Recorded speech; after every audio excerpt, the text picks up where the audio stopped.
I'm Ty West, and you're watching Trailers from Hell. We're about to look at Bad Taste, Peter Jackson's first film. This film is very important to me because this is the very first movie that made me kind of grasp the concept that maybe I could make a movie. It was the first time I'd ever seen a movie that didn't feel like some foreign thing that somebody out in Hollywood made. I could see how he made the shots. I could see how he made the props. I could see that his friends were the actors, and I could see how it was cobbled together.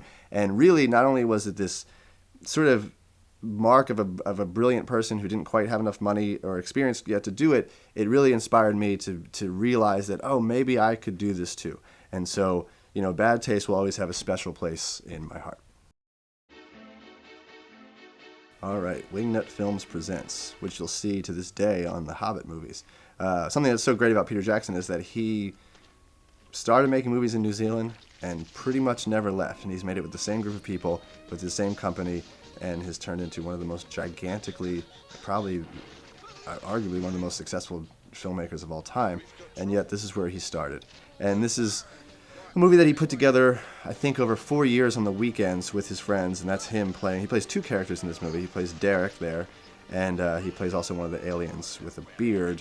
So he's a, multifaceted director, but filmmaker. But what's great about this movie is that, it really is sort of a love letter to the idea of wanting to make movies, and it is a testament to his brilliance because he built all these guns, he built all the masks, he built all the special effects, and he really did all of it himself, and it's not crappy looking. I mean, the movie is sort of a silly, campy movie, but that mask, he built that in his parents' oven.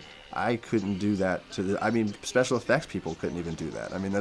It's pretty impressive. And there's just such a love for filmmaking in this movie, and such a desire to, I guess to some degree impress, but also just gross people out and make people laugh. And there's very few movies where you see a filmmaker's enthusiasm coming through, and this is one of them. And it's great to think of it as a labor of love that took as long as it did to make. And it really shows kind of where he was headed. There was a great blood splash there. There's also a really gross scene where the aliens drink puke from another alien in this movie. It's really a rough one.